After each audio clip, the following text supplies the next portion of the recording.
Aksi premanisme berkedok organisasi masyarakat atau ormas di sejumlah tempat belakangan ini menjadi sorotan publik. Bahkan Ketua MPR Ahmad Muzani bilang aksi premanisme berpotensi mengganggu iklim investasi. Karena itu perlu ditindak tegas. Menurut Muzani, menjaga investasi harus dari berbagai aspek, seperti halnya aturan yang pasti serta daya dukung yang baik.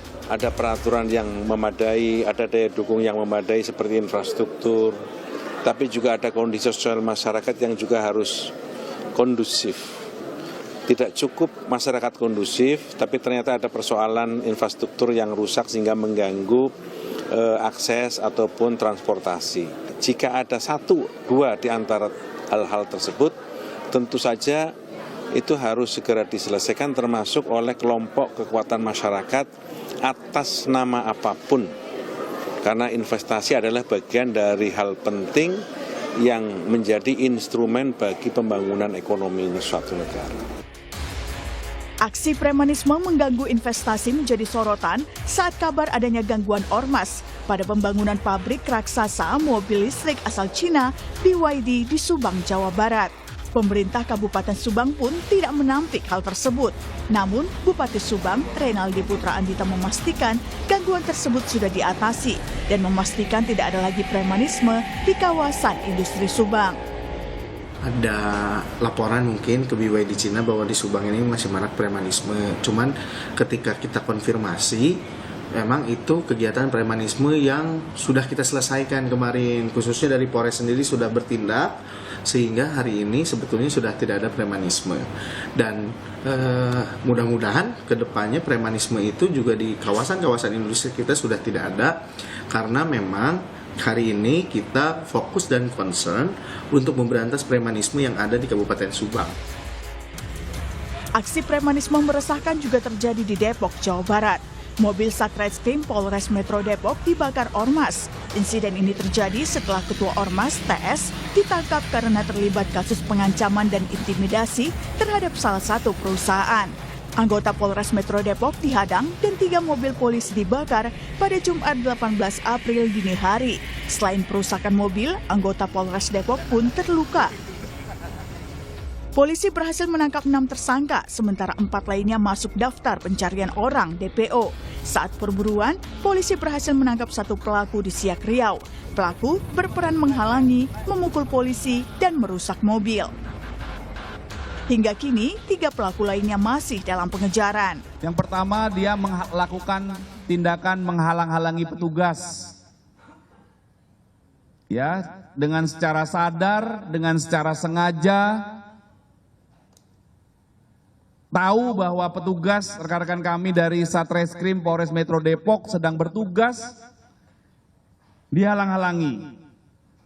Yang kedua, perannya tersangka S alias MS ini adalah memukul petugas yang sedang melakukan tugasnya, yaitu memukul Bribda D. Lalu, tindak tegas apa yang diperlukan untuk menghentikan aksi premanisme berkedok ormas? Tim Liputan Kompas TV.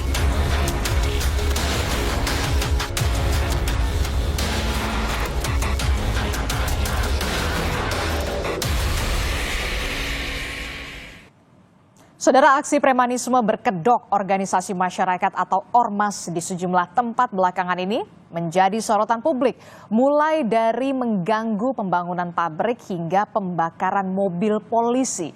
Lalu tindak tegas apa yang bisa dilakukan pada ormas pembuat onar? Sekedar diberi sanksi atau bahkan dibubarkan?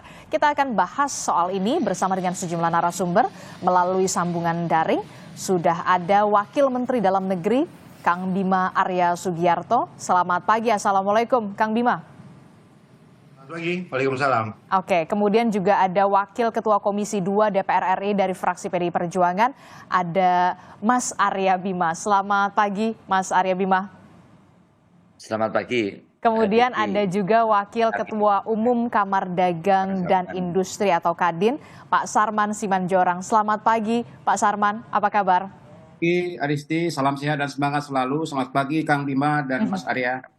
Oke, saya ke Pak Wamendagri dulu, ke Kang Bima. Kang Bima, kalau tadi kita sudah melihat ada sejumlah kasus yang kemudian mencuat begitu, mulai dari kasus yang kemarin di pabrik otomotif di wilayah Jawa Barat, kemudian juga ada soal pembakaran mobil polisi. Nah, kalau Kementerian Dalam Negeri ini merespon hal ini, soal ormas ini, pembuat onar ini, seperti apa? Kalau kita lihat kan sebenarnya sudah ada aturannya, larangan-larangannya yang harus dipatuhi oleh ormas. Jangan sampai kemudian ormas malah membuat onar. Kang Bima. Dari data kami, jumlah ormas yang terdaftar itu ada 609.998. Jadi hampir 610.000 begitu. Dan ada ormas yang terdaftar badan hukum dan ada yang terdaftar di Kemendagri begitu ya, dengan surat keterangan terdaftar. Yang di kami ini 1.000, jadi tidak berbadan hukum tapi terdaftar. Sisanya itu semuanya itu di Kementerian Hukum terdaftar sebagai badan hukum. Dan artinya semua ormas itu terikat dengan peraturan perundang-undangan. Ada Undang-Undang Ormas ya nomor 17 tahun 2013 yang banyak isinya itu tegas sekali, dilarang mengganggu ketertiban, melakukan kekerasan, melanggar ideologi. Ya tentu apabila ada pelanggaran di situ, maka sanksinya bisa dibawa ke pidana ataupun ormasnya bisa diberhentikan atau dibubarkan. Dan itu adalah ranah dari Kementerian Hukum. Nah, karena statusnya terdaftar di sana begitu. Jadi saya tegaskan lagi, jadi ada 1.000 ormas yang berbadan hukum tapi tidak terdaftar tapi terdaftar atau tidak terdaftar di Kemendagri? Bukan. Jadi tadi 609.000 itu keseluruhan ormas. Keseluruhan ya, ormas. Ya, tapi ada dua. Ada yang berbadan hukum, terdaftar di Kementerian Hukum, dan ada yang hanya surat keterangan terdaftar di Kemendagri. Jadi tidak ada badan hukumnya. Oke. Gitu. Nah, artinya yang bisa dibubarkan oleh Kementerian Hukum adalah yang memiliki badan hukum tadi begitu. Kalau maaf, saya potong dulu. Kalau yang kasus pembuat onar yang di salah satu produsen mobil listrik Tiongkok ini tercatatnya seperti apa di Kemendagri aduannya? Iya, tentu itu harus dicek lagi statusnya. Tapi saya kira mungkin saja berbadan hukum di Kementerian Hukum gitu ya. Nah, bisa diproses. Kami mendukung tentu dalam hal ini kepala daerah berperan penting untuk memastikan. Karena kepala daerah ini kan pembina ormas di wilayahnya masing-masing. Bisa dicek apakah terdaftar di Kementerian Hukum sebagai badan hukum ataukah tidak, dan langkah-langkah selanjutnya apa. Tapi apapun itu law enforcement bisa ditegakkan. Nggak bisa terbentur karena status terdaftar atau tidak.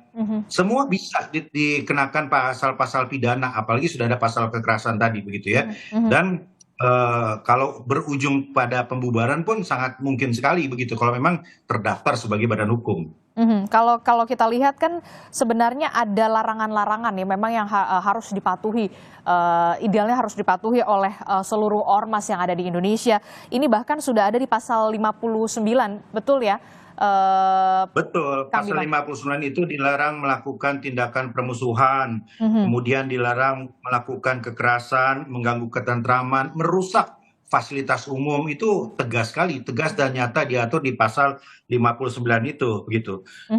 Oke, Kang Bima, itu tadi soal larangan yang harus dipatuhi atau ditaati oleh semua ormas yang ada di Indonesia. Tapi kemudian sanksi juga sebenarnya sudah jelas diatur begitu ya di pasal 60 hingga pasal 82, termasuk ada sanksi administratif, bahkan kemudian penghentian kegiatan, bahkan pembubaran. Tindakan ini bisa benar-benar dilakukan kalau memang sudah sefatal ini pembubaran ormas, Kang Bima? Sangat bisa. Jadi besok Kemendagri mengundang seluruh kementerian lembaga terkait begitu ya untuk menyamakan frekuensi, kita petakan persoalan apa yang ada di daerah dan kita susun langkah-langkah bersama karena tidak boleh ada pembiaran di sini. Dan kami mendorong kepala daerah untuk proaktif bersama-sama dengan Forkopimda, bersama dengan Pak Kapolres, Pak Dandim begitu ya. Ini melakukan pengawasan, pembinaan, dan kalau diperlukan untuk proses pemberian sanksi dan lain-lain, silakan diproses saja secara hukum begitu. Sosialisasi ke kepala daerah penting harus dilakukan soal ini ya? Ya betul. Oke, saya ke Mas Bima. Mas Bima, ini karena mirip sekali namanya begitu ya. Mas Bima, kalau dari DPR ini merespon soal ormas ini yang membuat onar ini bagaimana?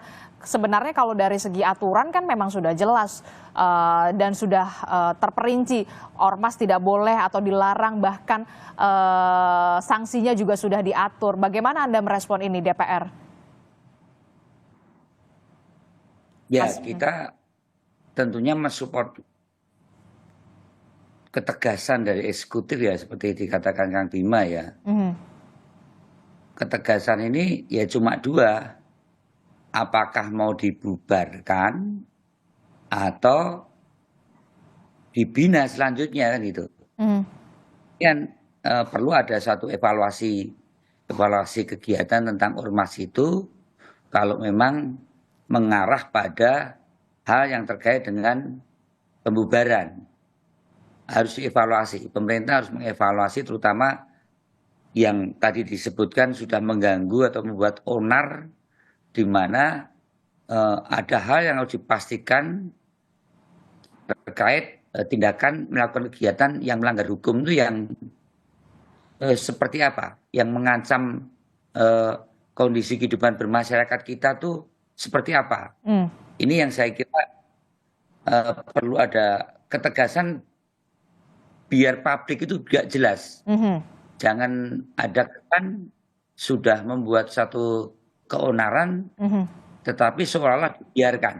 Ini yang ya itu perlu ada satu kepastian tentang hal-hal yang terkait sebenarnya ormas itu bertujuan apa mereka membuat ormas. Ya. Apakah memperjuangkan hal yang terkait hak-hak masyarakat dalam meningkatkan berbagai kepentingan-kepentingan, karena orang berormas kan kepentingan berbagai macam. Tapi kalau kemudian sudah mengganggu hal yang terkait dengan pelayanan masyarakat, ya, yang mengganggu kehidupan masyarakat atau komunitas, itu tentu harus dipantau, harus diawasi, dan butuh satu evaluasi yang kemudian memutuskan untuk itu tetap dibina atau dibubarkan. Nah, ini jadi cuma ada dua pilihan ya, dibina atau dibubarkan? Ya, ada dua pilihan itu aja. Apalagi yang sudah terdaftar tadi karena yang di Depdagri. Kalau itu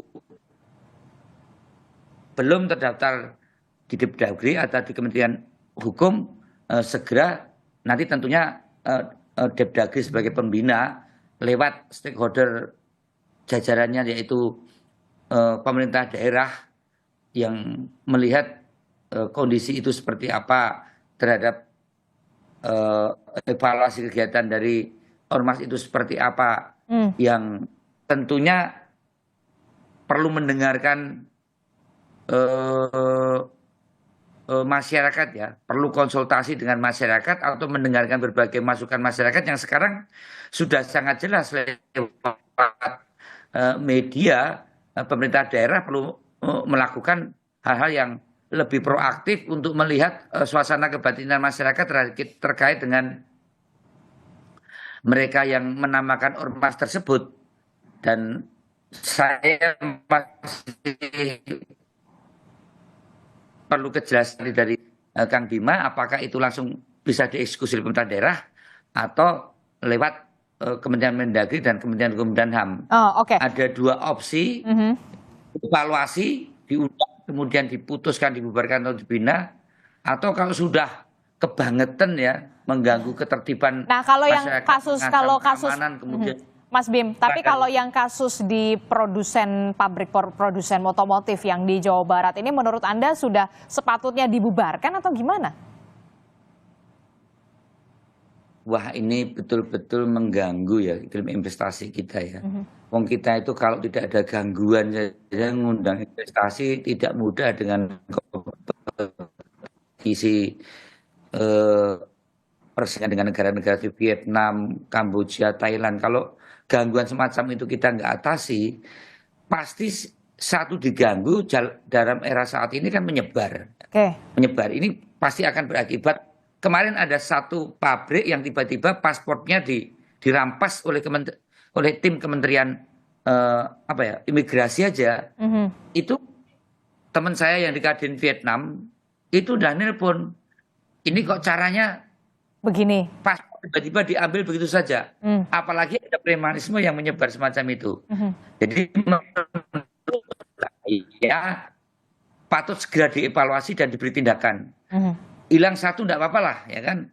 Misalnya harus dibubarkan, tapi sekali lagi ini berkaitan demokrasi juga. Kita adalah hak berserikat kumpul itu merupakan hak setiap warga negara. Cuma masalah persoalan berkumpulnya berserikatnya ini kemudian tidak melaksanakan kewajiban di dalam penguatan kita berdemokrasi, termasuk bagaimana menjaga keharmonisan di masyarakat. Itulah yang penting dievaluasi juga. Kita membubarkannya pun juga tidak latah gitu.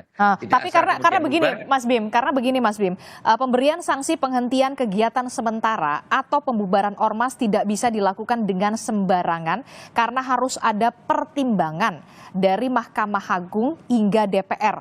Aturan ini dijelaskan pada pasal 65, koreksi kalau saya salah Pak Wamendagri. Pemberhentian kegiatan sementara baru bisa dijatuhkan, kegiatan sementara pemberhentiannya bisa dijatuhkan ketika ormas tersebut sudah diberikan 3 kali peringatan tertulis.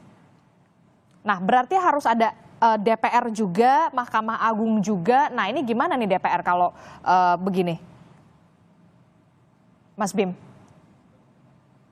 Ya, tadi ya, pertimbangannya juga supaya tidak latah karena itu kan dijamin konstitusi ya tentang kebebasan berpendapat dan berkumpul menyampaikan pendapat ya.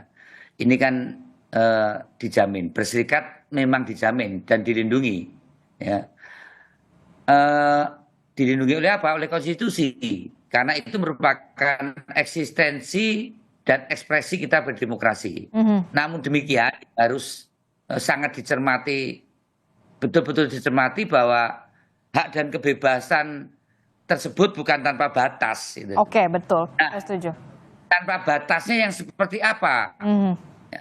Ya, secara umum memang batasnya adalah etika universal.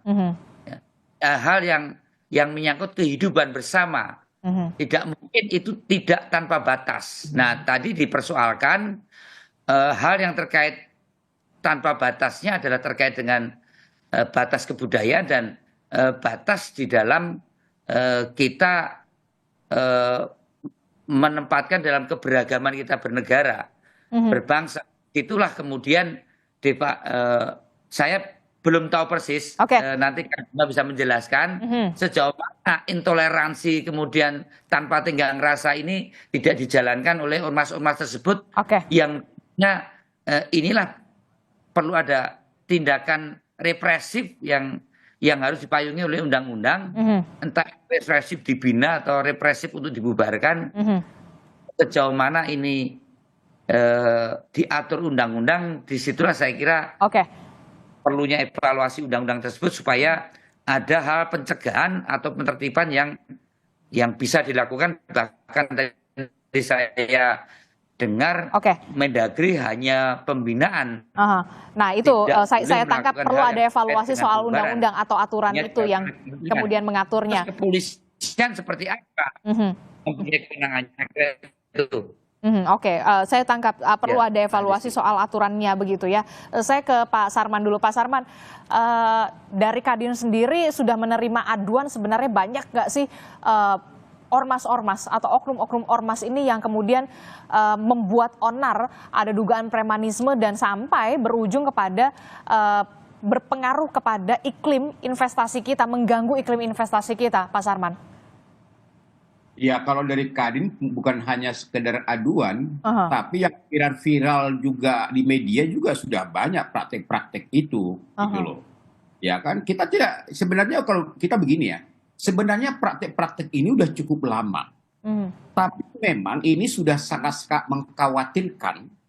Karena cara-caranya itu sudah sangat-sangat meresahkan pengusaha, ya bahkan seperti tadi itu investasi belum operasi, baru membangun pabrik itu sudah harus mengeluarkan biaya-biaya ekstra.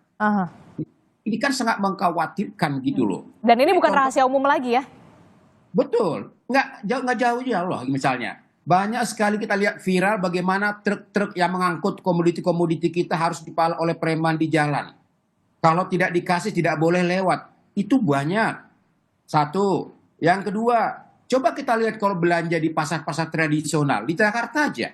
Kita lihat bagaimana pedagang-pedagang kaki lima itu dipalak oleh preman-preman tertentu dengan biaya keamanan 5.000 perak per hari loh. Berapa banyak itu UKM-UKM kita dalam hal ini, ya kan? Kemudian di kawasan industri misalnya, ketika ada pengembangan kawasan, asal dilihat ada bahan bangunan sudah datang ormas, ujung-ujungnya minta biaya pengamanan dan segala macam. Apalagi kasus daripada mobil Cina ini. Ini kan sangat mengkhawatirkan kalau mereka cerita-cerita di sudah luar. sangat mengkhawatirkan begitu ya, dan tindakan ini sudah berlangsung lama.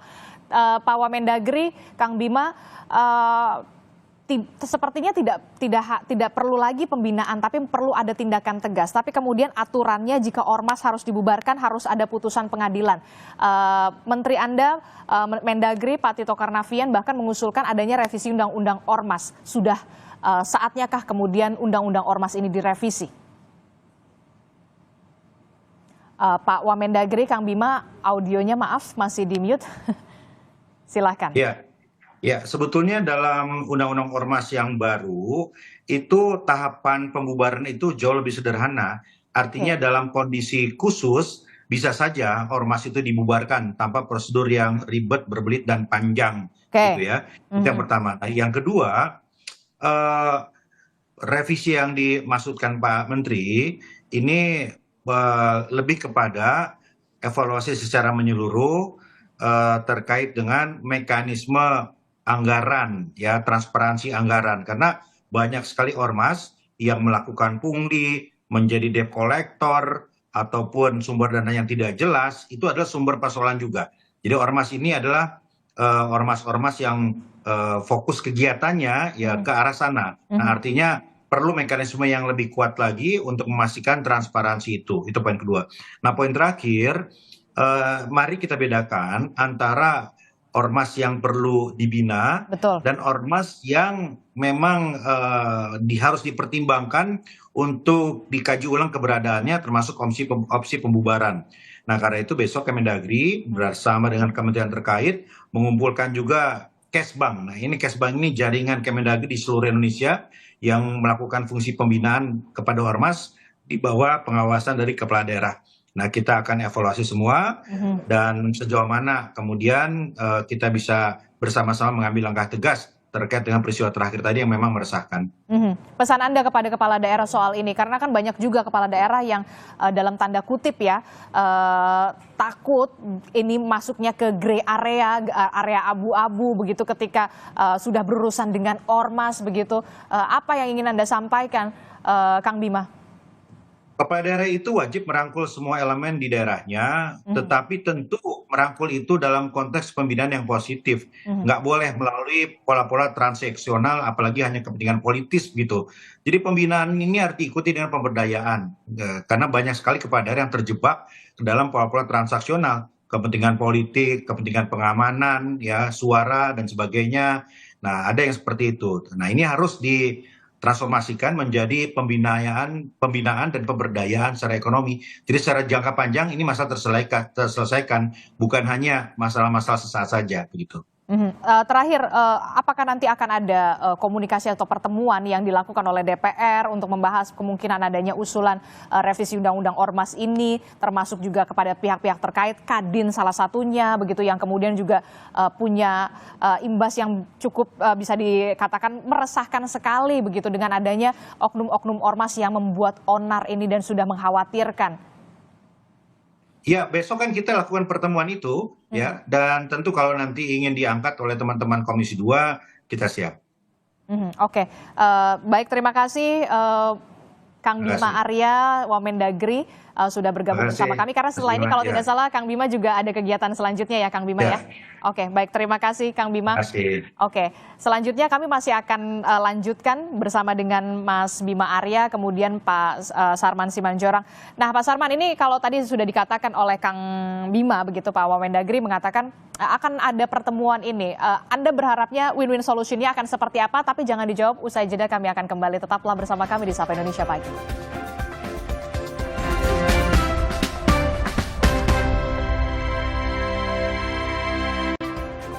Terima kasih Anda masih bersama kami di Sapa Indonesia Pagi. Saudara, masih membahas soal bagaimana tindakan tegas yang harus dilakukan oleh pemerintah. Dalam hal ini ada pemerintah pusat untuk segera menertibkan ormas-ormas yang membuat onar begitu ya. Saya masih bersama dengan dari Kadin, sudah ada Pak Sarman Simanjorang, kemudian dari DPR sudah ada Mas Bima Arya masih bergabung bersama kita. Tadi sudah bergabung Pak Wamendagri, Kang Bima begitu ya. Saya ke Pak Sarman dulu. Pak Sarman, ini kan kalau kita lihat ya, tadi sudah dikatakan oleh Pak Wamendagri bahwa nanti akan ada pertemuan besok begitu ya. Nah, kalau dari Kadin sendiri, BYD sendiri pernah ngadu apa saja ke Kadin soal gangguan kepada pembangunan pabrik mereka, gangguannya seperti apa yang mereka alamin, bahkan benarkah pengaduan ini bahkan sampai ke kantor pusat di Tiongkok? Ya, jadi tentu ini adalah momentum yang sangat tepat kepada pemerintah untuk memastikan bahwa pengusaha-pengusaha Indonesia, calon-calon investor bebas dari gangguan premanisme. Oke. Itu harapan kami. Nah, aduan-aduan yang kita dapat itu harus cepat direspon, dan kami mengapresiasi bahwa pemerintah saat ini sudah merespon dengan DPR. Bahkan kita lihat, kita apresiasi kepada Gubernur Jawa Barat dan beserta seluruh wali kota bupati yang di Jawa Barat itu sudah memiliki satu komitmen yang tinggi bagaimana praktek-praktek premanisme itu tidak mengganggu dunia usaha dalam hal ini. Nah, tentu kami juga berharap supaya itu diikuti oleh para kepala-kepala daerah yang lain. Oke. Ya, karena bagaimanapun dalam kondisi situasi ekonomi kita seperti ini, kita sangat membutuhkan iklim usaha dan iklim investasi yang kondusif dalam hal ini. Kita contoh misalnya pabrik China yang saat ini sudah mengadu sampai ke kantor pusat. Nah, tentu aduan mereka ini kan sudah sangat mengkhawatirkan berarti. Mereka pasti mengeluarkan biaya yang cukup tinggi. Sehingga memang ya mau tidak mau mereka harus mengadu ke kantor pusat. Mungkin ya tidak ada lagi, mungkin di kita agak lambat meresponnya. Dan menurut hemat kami, dan ini adalah merupakan yang pertama, yang terakhir Adisti, supaya ini tidak terjadi lagi. Karena kita sangat mengkhawatirkan kalau sampai praktek-praktek ini sampai kepada calon-calon investor yang lain, ini kan juga akan mengganggu psikologi mereka untuk masuk segera ke Indonesia. Karena apa? Baru mau ada bahan bangunan kita sudah dipalak. Belum operasi sudah mengeluarkan biaya-biaya ekstra. Ya, dalam hal ini. Nah, sehingga harapan kami bukan hanya kepada calon-calon investor atau mungkin yang sedang membangun, tapi pengusaha-pengusaha yang lain juga yang selama ini marak. Contoh misalnya yang saya katakan tadi, truk-truk kita setiap hari banyak juga yang dipalak oleh preman. Ini jalan-jalan negara, jalan-jalan pemerintah. Kok mereka punya kewenangan apa kalau tidak memberikan uang, truk tidak boleh lewat? Ini kan, dan itu kalau kita lihat transaksinya berapa banyak sehari itu. Satu. Yang kedua, misalnya katakanlah ada banyak tanah-tanah yang kadang-kadang dikuasai oleh preman. Itu juga sesuatu yang kita di depan mata kita. Hak apa mereka? Tanah bukan tanah mereka, tapi dikuasai oleh preman. Bahkan tadinya saat itu UKM-UKM kita, pedagang-pedagang kaki lima, setiap hari dikutip oleh preman untuk biaya keamanan. Biaya keamanan apa? Gitu loh. Artinya gini, Adisti, pengusaha itu berapapun akan siap membayar apabila memang itu resmi dari pemerintah dan itu masuk ke kas pemerintah, nggak ada masalah. Tapi ketika itu dapat dari tanda kutip ya, oknum-oknum yang tidak resmi, apalagi dengan cara intimidasi dan juga sampai mengancam kelangsungan, saya rasa ini sesuatu yang harus dibersihkan oleh pemerintah dalam hal ini. Sehingga kami sangat merespon tanggap dari pemerintah yang saat ini sudah melakukan langkah-langkah baik dari kepolisian maupun TNI untuk bisa memastikan bahwa dunia usaha kita bersih dari praktek-praktek daripada premanisme ini. Nah, untuk itu kami berharap ya, tadi disampaikan akan ada memanggil pemerintah-pemerintah kabupaten, provinsi, dan kota. Ya, menurut hemat kami memang perlu dilakukan pembinaan ulang kembali kepada ormas-ormas ini. Tentu ormas-ormas ini kan bisa nanti dipilah-pilah yang mana yang harus dibina. Ya, satu. Yang kedua, bila perlu dilakukan fakta integritas daripada ormas-ormas ini. Kalau mereka melanggar atau katakanlah membuat kekejutan di tengah-tengah masyarakat, ya mereka juga siap untuk dibubarkan dalam hal ini. Nah, kemudian Adisti, kami juga berharap sudah saatnya memang pemerintah-pemerintah daerah membuka posko-posko pengaduan dalam hal ini.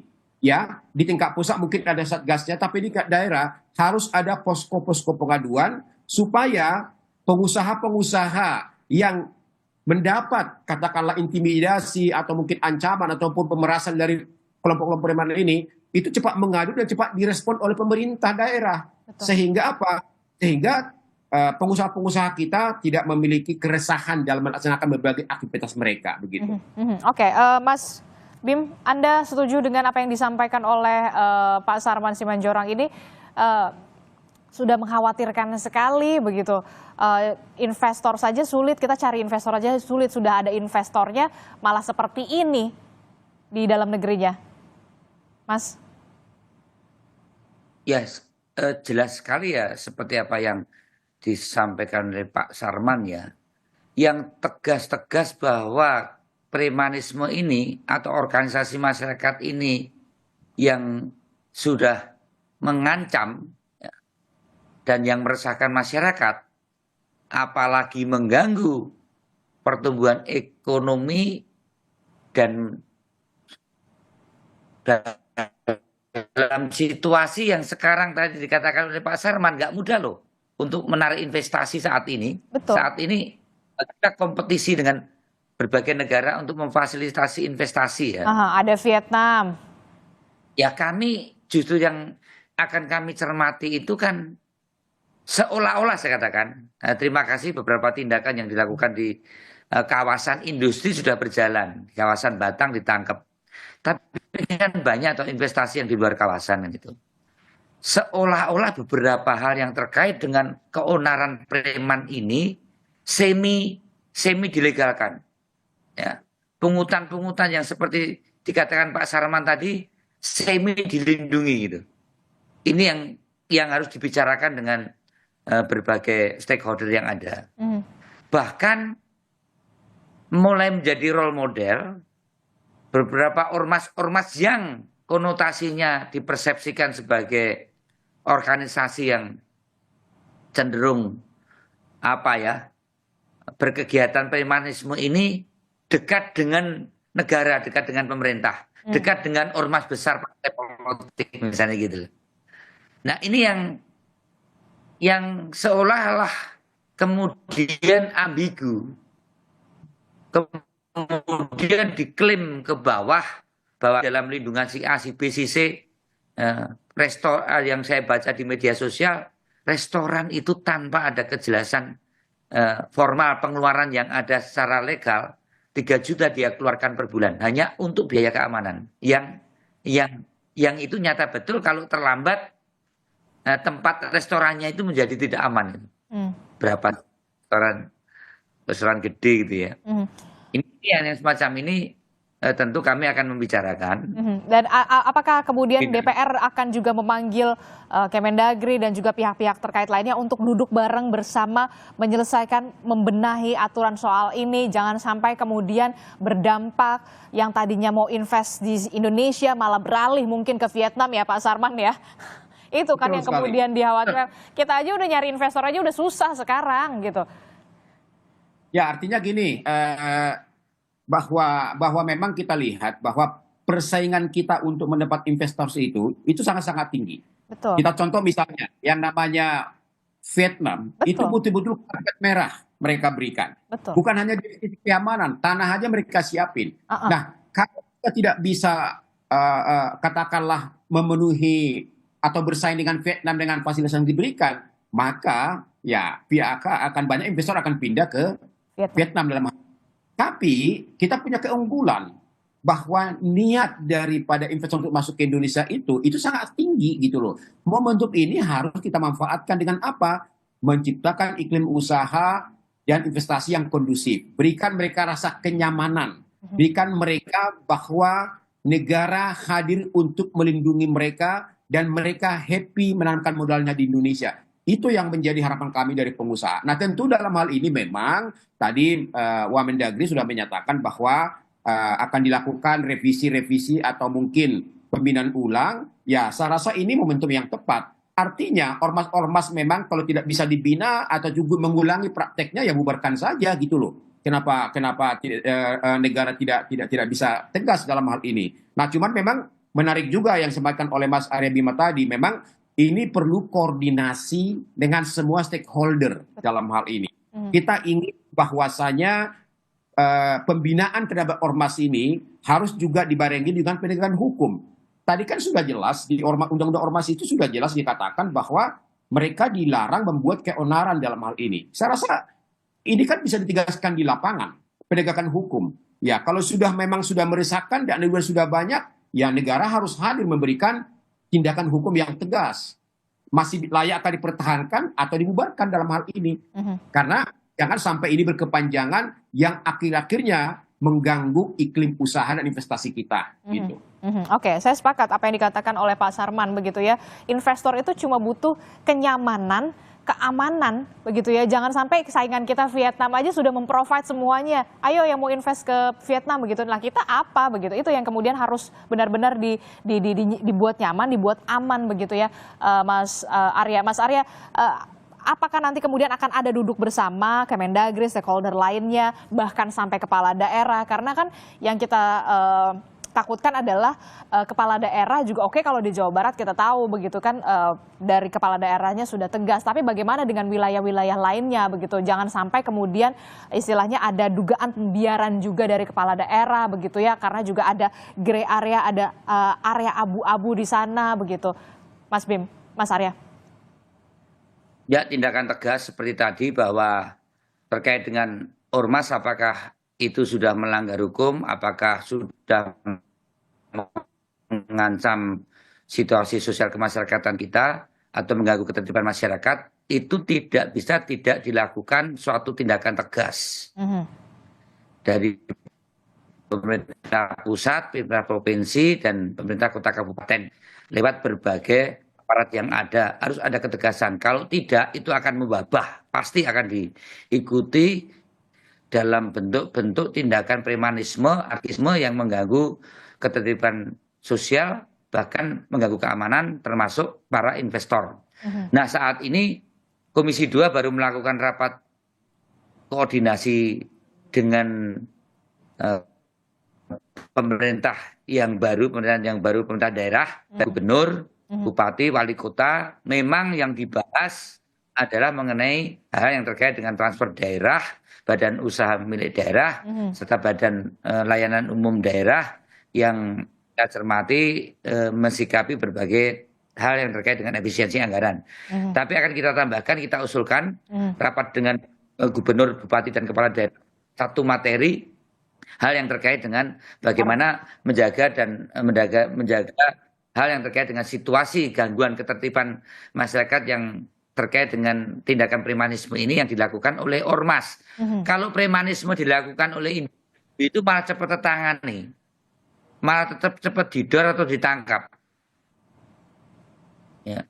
Yang jadi masalah ini premanisme yang dilakukan oleh ormas. Ini kok kayaknya sulit amat sih menyelesaikannya.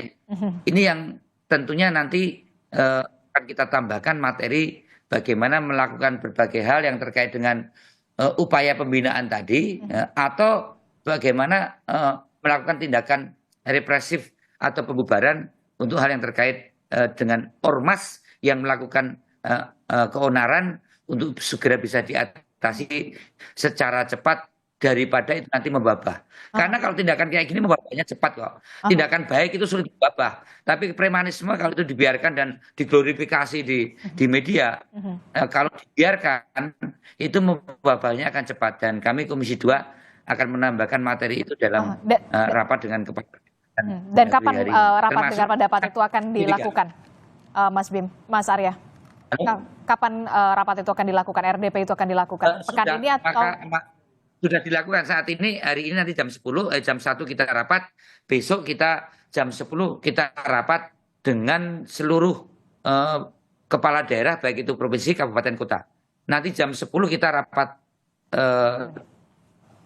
dengan sekitar 15 provinsi, besok kita dengan 15 provinsi beserta kepala daerah baik itu kota dan kabupaten.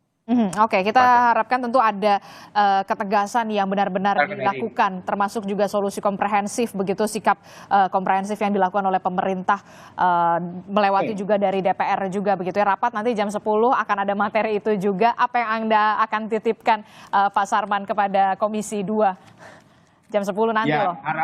harapan kami begini, Adisti, jangan sampai calon-calon investor itu berpikir bahwa kok preman aja di Indonesia kok susah banget sih gitu loh diatasi. Jangan sampai seperti itu gitu loh. Artinya kan ini hal-hal yang sebenarnya tidak susah untuk sebuah negara untuk katakanlah yang membersihkan preman ini. Nah, untuk itu kami berharap dengan keseriusan daripada pemerintah, Kemendagri, DPR, aparat keamanan kita, mari kita pastikan dan berikan garansi bahwa ke depan perekonomian Indonesia, investasi Indonesia bebas dari praktek-praktek premanisme, supaya ekonomi kita ke depan semakin bagus, pertumbuhan ekonomi kita semakin membaik, dan tentu minat investor untuk masuk ke Indonesia juga semakin antusias. Itu menjadi harapan kami. Oke, tentu saja nanti kita titipkan semuanya agar bisa juga disampaikan juga oleh Komisi 2 solusinya seperti apa, termasuk juga dari Kemendagri. Terima kasih Wakil Ketua Umum Kadin, Pak Sarman Simanjorang, kemudian juga ada Wakil Ketua Komisi 2 DPR RI, Mas Arya Bima telah bergabung bersama kami, dan sebelumnya ada Pak Wamendagri, Mas Bima Arya. Terima kasih Bapak-Bapak, sehat selalu. Assalamualaikum, selamat pagi.